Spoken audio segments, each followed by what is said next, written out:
history is written by the victors. This is a quote from Winston Churchill, supposedly, which, although it might be accurate in real life, it is also accurate in sports.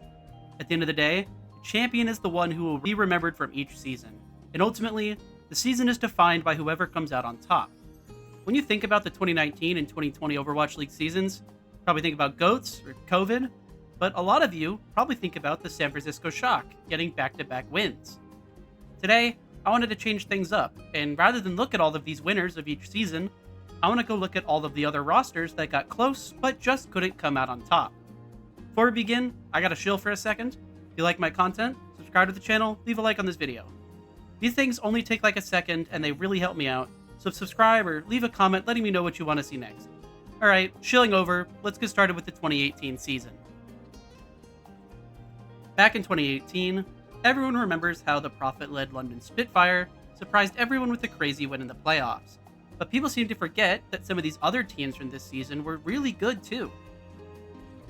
Obviously, the 2018 NYXL are a really notable team, winning 2 stage titles and being considered the favorite to win during the 2018 playoffs. But since they won 2 stages, I actually won't be talking about them today. And the same applies to other teams like the 2018 LA Valiant. As for teams that often get overlooked, how about that Philadelphia Fusion roster, who ended up losing in the grand finals to the London Spitfire in a brutal 2-0? Well, this team was actually pretty fun to watch, being spearheaded by iconic players like Carpe, Poco, EQO, Hotba, Boombox, and Neptuno. The Philadelphia Fusion were an above-average team during this season, finishing 24-16 in the regular season, which was good enough for a top 6 finish, allowing them to barely sneak into the playoffs as the final seed. During the regular season, they managed to sneak into the Stage 2 title matches, where, after narrowly beating the London Spitfire 3-2, they would fall just short in the finals against the NYXL, giving the Philadelphia Fusion the first second place of their franchise. In the playoffs, they would shockingly beat the heavily favored Boston Uprising, and would shock everyone even more by beating the tournament favorite NYXL 2-0 to face Prophet and the Spitfire in the finals, where they would come up just a little short, starting the now infamous Philadelphia Fusion curse. If you're a Philly fan, be ready, because this is not the last time I'll be talking about the Fusion in this video. Before we continue on though, there's one more team I want to talk about from 2018, that being the Boston Uprising, who had a year that I think surprised pretty much everyone. The main story on this team was Striker, who had originally played for Rox Orcus, which was a middle-of-the-pack team in Apex, but he surprised everyone by playing like an MVP all season. His teammates were no slouches either, notable players like Mistakes, Note, Kalios, Kellex, Gamsu, and more. No one expected this team to do much of anything, so imagine everyone's surprise when in Stage 3, the Uprising somehow managed to go 10-0 after not even making the title matches in Stage 1 or 2. This miraculous 10-0 stage came during a Tracer Widow meta, with Striker just taking over games. In this stage, the Uprising would win 5 total Map 5 games, and end up beating the LA Gladiators, moving on to the Stage 3 finals, where unfortunately the NYXL would promptly crush them 3-0, ending their perfect stage. The Uprising would qualify for the playoffs, but they'd get eliminated early by the Philadelphia Fusion in round 1. Just a team that I don't think many people expected to be as good as they were. Moving on to 2019, everyone remembers how GOATs dominated the league, and the Shock and Titans dominated for most of that season. Well, the team I'll be talking about for this season was also a really good GOATs team, but they just came up short all the time, that being the New York Excelsior. The NYXL retained pretty much all of their 2018 roster, only losing Janus and Arc. The NYXL would go 7-0 in Stage 1, but they'd get upset early by the Soul Dynasty and get eliminated from Stage 1 early.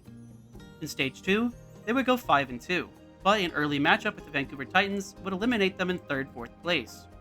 In Stage 3, the NYXL would yet again go 7-0, but would be upset by the resurgent Shanghai Dragons, who would go on to win the stage and eliminate the NYXL early yet again. Despite these tournament struggles, the NYXL did finish the season with a 22-6 record, which was good enough for the number 3 seed in the playoffs. The NYXL would seemingly find their rhythm, and they would end up beating the reigning champions, the London Spitfire, getting their revenge for the previous season. They would even manage to beat the Atlanta Reign in the second round, after they were able to upset the San Francisco Shock in their previous game. Unfortunately, they would come up just short against the Vancouver Titans in a really close 3-4 loss, and after being sent down to the lower bracket, they would fall victim to the San Francisco Shock's insane lower bracket run, and get beaten 4-0 and finish in 3rd place. This was a really good season for the NYXL, which was mostly held back by their lack of tournament success, and unfortunately, this would be the last true season of the NYXL's dominance in the Overwatch League. In 2020, the league struggled, with COVID really making everything difficult. Despite everything that was going on, the Florida Mayhem were able to find significant upgrades to their roster, acquiring new players like Yaki and Gangnam Jin, while managing to retain their good players like Fate, Gargoyle, and BQB. In the May Melee, they would end up making it in as the number 2 seed, knocking out My Atlanta Reign in their first game. They were able to beat the Fusion in a really close game to advance to the finals, where unfortunately the San Francisco Shock would just have their number, beating them in a clean 4-2 fashion. In Stage 2, the Mayhem really struggled, and the meta was just not the best for them. It wasn't very comfortable, and they would be upset by the Houston Outlaws and eliminated really early. In the Countdown Cup, they would fight back, yet again beating My Atlanta Reign before being beaten once again by the San Francisco Shock and eliminated in 3rd to 4th place. If you remember, the end of the 2020 season was really weird, with the playoff patch shaking things up at the really worst time, and the change in formatting that allowed everyone to compete for a playoff spot. In the playoffs, the Mayhem would be beaten in a close 3-2 game against the LA Valiant and sent down to the lower bracket, where the Mayhem would end up eliminating the LA Gladiators and the Atlanta Reign, only to fall to the Washington Justice, who were bouncing back out of nowhere due to the pickup of Decay and the meta just being perfect for them. Unfortunately for this Mayhem team, despite being pretty good, they just weren't good enough to win anything. And the same is true for our other 2020 team, the Philadelphia Fusion. I told you they'd be back. The Philadelphia Fusion were simply outstanding in 2020. The roster from 2018 had most of the same pieces, but they got some notable upgrades, such as Funny Astro, Hisu, Fury, and the Rookie of the Year, Alarm, all of which to come help back up Carpe and their main core. To say this team was elite would be an understatement, with them ending the regular season with a combined 24-2 record, which was good enough for 2nd place in the entire league. As I stated earlier, the Fusion would be beaten 3rd to 4th place by the Florida Mayhem in the May Melee, but they would bounce back in the Summer Showdown on the back of EQO's great Genji play, where the Fusion would easily sweep the Outlaws and Defiant, moving on to the Grand Finals to face the Sparkle-led Paris Eternal. Unfortunately, as is tradition for the Philly Fusion, they would come up just short, losing out on one of the best games in Overwatch history in a brutal 3-4 fashion. As per usual for the Fusion, they found themselves on the wrong side of history, and this wouldn't be the last time in this season either. In the Countdown Cup, they would beat the LA Gladiators in the quarterfinals, and get their revenge on the Eternal in the semifinals. However, they would lose 2-4 to the San Francisco Shock and place 2nd for the 4th time in franchise history. Luckily, despite the lack of tournament success, they would still play pretty well in the playoffs, beating the LA Gladiators and the LA Valiant in the upper bracket, before getting sent down to the lower bracket by the San Francisco Shock. The Fusion would finally end the Justice's reign of terror and advance to the 4-team playoffs, where their lack of meta understanding would really bite them in the ass and eliminate them in 4th place. Despite a lack of success when it really mattered, this team was still really good, and Fusion fans can be happy that their team was at least really fun to watch. Hey, at least Carpe finally got the win he deserved earlier this month, although it was in Valorant, not Overwatch. At least Philadelphia fans can finally be happy for Carpe's success. Hey, real quick before we continue, I worked really hard on this video, and if you liked it, easy way to show some support is by subscribing to the channel. Got tons of videos just like this, and it'd really help me out. So subscribe if you like my stuff, leave a like, leave a comment, all that fun stuff. Thank you. Moving forward to 2021, the first team I want to talk about is the Chengdu Hunters, who really had a crazy season. Until the 2021 season, the Chengdu Hunters were widely known as, that funny ball team. Well, this season, Leaf decided to show everyone that the Chinese Overwatch community meant business. The Hunters would start out hot, going 3-1, making it to the May Melee tournament before getting ultimately eliminated in 4th place by the Florida Mayhem. In June, they'd really struggled, with Jinwoo's flexibility issues and the lack of consistency in the tank position, which really held them back. By the time the Summer Showdown rolled around, the Hunters were 4-4, really hoping to get back into playoff contention, and they did exactly that. With Gaga becoming the starter, and Jinwoo finally being able to play Pharah and Sombra, they were able to make it all the way to the Summer Showdown finals, where they would unfortunately fall victim to the Shanghai Dragons. However, it wasn't over yet, since Shanghai and Dallas both took it easy during the Countdown Cup, and the Hunters were finally the favorites heading into the tournament. Chengdu would qualify for their third stage in the season, and after an undefeated qualifier, put them at a really nice 11-5 record. They would go into the Countdown Cup confident before losing in a brutal 3-2 fashion to the LA Gladiators. Luckily, they were able to bounce back in the lower bracket, beating both the Seoul Dynasty and the Atlanta Reign to return to rematch the LA Gladiators. This final was one of the closest in Overwatch League history, going the full distance across 7 maps, and unfortunately, the Hunters came up just short, placing second yet again after an insane clutch by Shu on Havana to win the tournament. Despite this heartbreaking loss, the Hunters had done enough to automatically qualify for the playoffs, and in round 1, they would narrowly beat the Atlanta Reign 3-2, before getting knocked into the lower bracket by the Shanghai Dragons, where they would meet the reigning champions, the San Francisco Shock, in the lower bracket.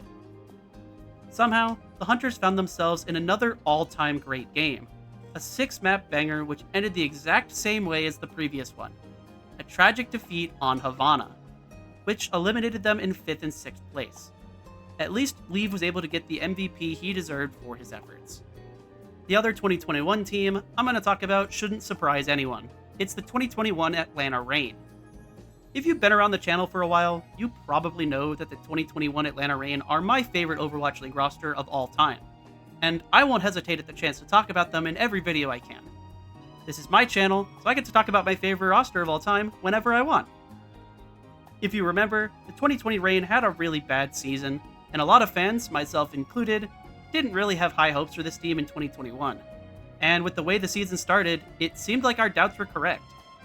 The Reign finished 1-3 in the May Melee, and it was starting to look like another mediocre season incoming. But the Reign were surprising everyone when they beat the then undefeated Houston Outlaws in a 3-1 fashion starting out in June. They ended up finishing the June stage 3-1 and tying up their record at 4-4. In the June Joust tournament, the Reign would even manage to beat the Newark Excelsior before getting knocked out in 3rd place by the Fuel and Dragons. In the Summer Showdown, more of the same occurred, with another 3-1 stage cementing the Reign as a pretty scary dark horse team in NA. This team was spearheaded by rookie DPS player Pelican and the Reign's unorthodox rush-style comp. After a 4th place finish in the Summer Showdown, everything seemed to be looking up for Atlanta heading into the Countdown Cup. Despite the really hard schedule, the Reign managed to beat the Dallas Fuel, Gladiators, Mayhem, and Outlaws, and managed to finish up this stage 4-0, giving them an 11-5 record on the whole year. Not bad considering they started out 1-3. Unfortunately, Pelican had to undergo surgery, and he would be subbed out for the latter half of the stage. And although Edison played fine, he just wasn't as good as Pelican, and the Reign crumbled in the Countdown Cup, finishing 3rd after beating the Seoul Dynasty 3-1. Heading into the playoffs, the Reign were the 3rd seed in NA, and 5th overall. They were considered a dark horse, but no one really considered them serious title contenders.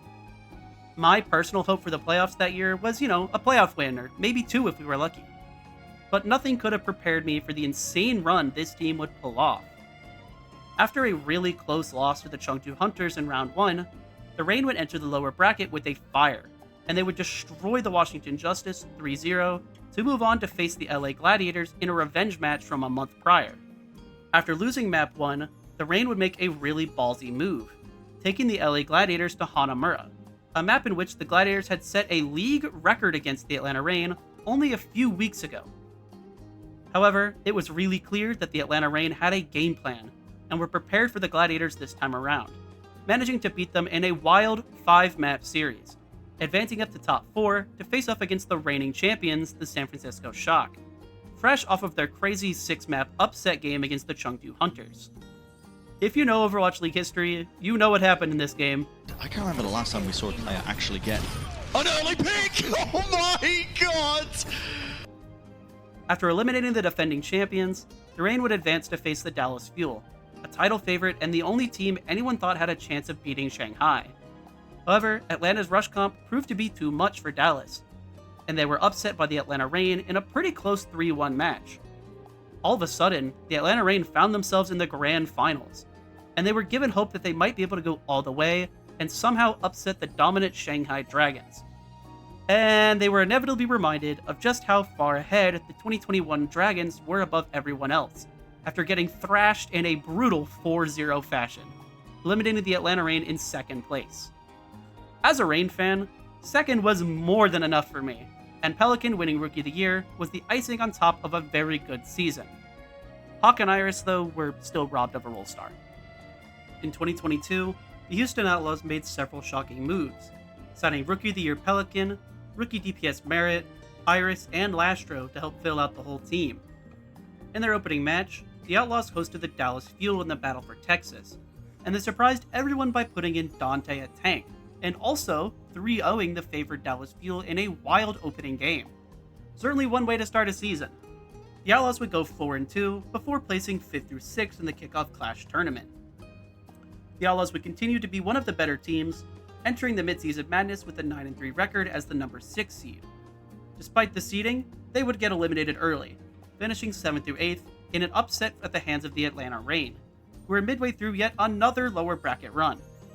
Once Jotes came around for the Summer Showdown, the Outlaws would once again go 4-2 and would yet again bomb out of the tournament, getting beaten by the Toronto Defiant at their own LAN and finishing 5th through 6th yet again. Despite the lack of success so far, the Outlaws finished the season with a 16-8 record and automatically qualified for the playoffs. Despite all of the mistakes they made in the regular season, the playoffs are what matter, and after several changes, this Outlaws teams turned it up in the playoffs. In round 1, the Outlaws would 3-0 the Defiant before upsetting the title favorite San Francisco Shock 3-2, sending them spiraling on yet another lower bracket run. Man, what is it with the Atlanta Reign and San Francisco Shock and getting multiple successful lower bracket runs?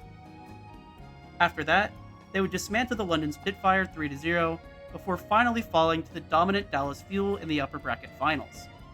In lower bracket finals, they would also fall victim to the San Francisco Shock in the ultimate revenge match, losing 3-0 as the Shock complete their lower bracket run. Despite all the ups and downs, I'm sure Houston fans are not really that upset about a third place finish. We'll talk a little bit more about Houston when we get to 2023, but before we do, we need to talk about the 2022 San Francisco Shock. The Shock were really hyped up going into the 2022 season, and for good reason. Despite the loss of most of their previous championship core, the Shock still managed to maintain Violet, and they were able to sign Finn, Kilo, Kaluge, and most notably, the most hyped up rookie prospect ever in Overwatch League history, Proper. The Shock started out the season with a clean 6-0 record, heading into the Kickoff Clash as the tournament favorites. However, that perception quickly faded, as the Shock went down to 0-2 to the Justice before surviving by reverse sweeping to keep them alive. After that, they were quickly knocked into the lower bracket by the Atlanta Reign, where, after defeating Houston, they would ultimately be eliminated in 4th place at the hands of the Dallas Fuel in a 3-0 smackdown. In the following stage, they would yet again go 6-0, giving them the number 1 seed with a perfect 12-0 regular season up until this point. This time around, the Shock would perform up to expectations, defeating the London Spitfire and Shanghai Dragons before moving on to the upper bracket finals against the LA Gladiators, who had won the previous stage. After a wild 5-map series and some crazy work being put in by Proper, the Shock managed to make it all the way to Grand Finals, where they would meet the LA Gladiators once again in a rematch from earlier. However, the Gladiators had clearly learned from the previous game, going up 3-0 early, forcing the Shock to complete a 7-map reverse sweep. And it kinda looked like the Shock might do it. They won 2 back-to-back maps, and they were in a really good position to tie up the series. They made it all the way to the end of Point B in extra rounds. There wasn't much time for the Gladiators. But a few bad plays and a C9 from Mikey ended up getting them eliminated in 2nd place. In the following stage, we'd have the Jotes meta, and the Shock were yet again dominant, going 5-1 in the stage and suffering their first regular season loss to the Dallas Fuel. Still, a 17-game win streak is nothing to complain about. In the tournament, the Shock once again made their way through the bracket, beating the Vancouver Titans and Houston Outlaws before yet again losing to the Dallas Fuel, who were just too good at this meta. Sparkle was on Genji, Edison on Sojourn, the backline of Fielder and Chio were able to play Lucio Brig perfectly, and the whole league got to bear witness to Hanbin's Jonker Queen. Honestly, the Fuel were just unstoppable in this meta, And after the Shock beat the Toronto Defiant in the lower bracket finals, the Shock would yet again make it to Grand Finals, only to get stomped by the Dallas Fuel yet again, getting second place for the second time. In the Countdown Cup, the Shock really struggled, going 3-3, but since there was no tournament and the meta would end up changing before the playoffs, this didn't really end up mattering. The only problem for the Shock is that their record was now 20-4, which meant that the Dallas Fuel had passed them, so they were now the second seed. As I said earlier in the Houston segment, the Shock would end up being upset by the Houston Outlaws in round 2, forcing the Shock down to the lower bracket early. But you know that if it's the Atlanta Reign or the San Francisco Shock, you can never count them out in the lower bracket.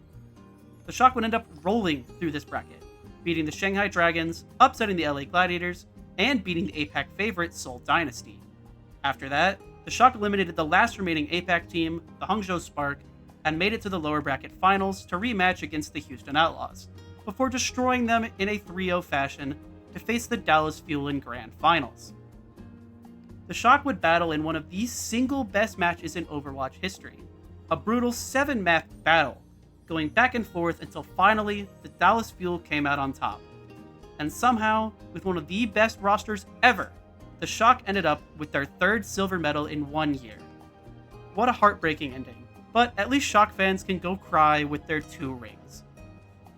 Alright, time to talk about the Houston Outlaws again. This time, it's their 2023 campaign, where they would make several blockbuster changes, keeping Pelican and signing Shu, Violet, Fearless, and Happy to make a genuine super team. In the spring stage, the Outlaws would go 7-1, with their only loss being to the Atlanta Reign, who were honestly just unstoppable in the Winston Sombra dive meta, and they dominated for the first half of that season. Houston would qualify for the mid-season madness as the number 3 seed, easily sweeping through the Boston Uprising and Seoul Infernal to face off against the Atlanta Reign in the upper bracket finals. They went back and forth, but the Reign came out on top in a 3-2 win, with Stalker playing Tracer at such a high level that Houston could do nothing to stop him. The Outlaws would end up beating the Mayhem 3-1 to rematch against the Atlanta Reign in the Grand Finals, and aside from Shambhala Monastery, the Outlaws just couldn't compete with Atlanta, and they would lose 1-4. In the summer stage, the Outlaws would get humbled in their first match, getting dismantled 3-0 by the resurgent Florida Mayhem, as they really struggled to adapt to this changing meta. Then in the following game, they would get beaten by Decay in the Boston Uprising in a 3-1 fashion, which would send them to a 7-3 record. Luckily for Houston fans, this super team eventually began to figure out the meta, destroying the NYXL and going into their match with Atlanta with a little more confidence. The Outlaws would trade maps back and forth, and after a really long and really close 3-2 series, the Outlaws would finally beat their rivals, the Atlanta Reign, for the first time in 2023. After this massive win, the Outlaws wouldn't lose another game, beating the Defiant, Eternal, Gladiators, and Spitfire to close out the regular season 13-3, giving them the number 3 seed in NA and qualifying them for the playoffs. In the groups, they would end up losing to the Mayhem, who at this point had become the title favorites, but they'd bounce back, beating the Seoul Infernal and their Texas rivals and moving on to the top 4. In the top 4, they would end up beating up the Hangzhou Spark 3-0, and would move on to the Grand Finals to face off against the Florida Mayhem. But, as you could probably guess, they were just no match for this Mayhem squad, losing in a brutal 0-4 beatdown. Regardless of the silver medal, this was a really good season for Houston, and I'm sure their fans were happy with their final years. It's just kind of a shame what happened to the Outlaws brand. If you know, you know. Well, we've officially covered every season of Overwatch League. But wait, this video isn't done yet, because we've got one more team that I want to talk about. After the Overwatch League ended, OWCS took its place, and there's a team from OWCS Season 1, 2024 that I feel deserves to make it into this video, that being Zeta Division. Originally known as From the Gamer, this team was pretty hyped up going into OWCS. This team sported elite players like Violet, Bernard, Finn, Alfie, and Flora. In Korea Stage 1, FTG would finish 3rd in the group stage, losing only to WAC and Team Falcons. In the bracket, they would come up short yet again against Crazy Raccoon, but a 3rd place finish was enough to get them to Asia Stage 1. Yet again, they would play well, but a close 2-3 loss to Team Falcons eliminated them in 3rd yet again, and they missed out on the Dallas Major. After this, FGG would be signed by Zeta Division for Esports World Cup, and they went 3-0 in their group before beating Space Station Gaming in the bracket. In the semifinals, they faced off against the Toronto Ultra in a wild 7-map series, which unfortunately ended in a loss after Violet decided to throw yet again. They might just be waiting for Violet, but now they have everything to play through. Okay, well, oh my Violet Ajax! That's no an way, Ajax. no way. If I had a nickel for every time that Violet cost his team an important tournament game in a really funny way, I'd have 2 nickels, which isn't a lot, but it's pretty weird that it happened twice. After this, Zeta would bounce back in Korea Stage 2, beating Hijack Dawn and Pokerface to make it to the Grand Finals to face Team Falcons. But unfortunately, Falcons would come out on top, and Zeta would qualify again for Asia Stage 2. But this time, the exact same situation happened. A brutal 2-3 loss to Team Falcons, which eliminated them from the season in 3rd place yet again, forcing this top-tier team, arguably top 3 team globally, to watch the Stockholm Finals from home. In 2025, they yet again ran it back, getting 2nd place in Korea Stage 1, yet again qualifying for Asia Stage 1, and earlier this month, they would yet again lose in a tragic fashion in 3rd place, and miss out on the Champions Clash. And at this point, I just feel so bad for Zeta Division. Somehow, despite being a top 5, bare minimum, top 3 team globally in OWCS, they have yet to make it to a single international LAN, since Korea only gets 2 slots. Hopefully, we'll be able to see them win soon, but at this point, it's kinda getting ridiculous.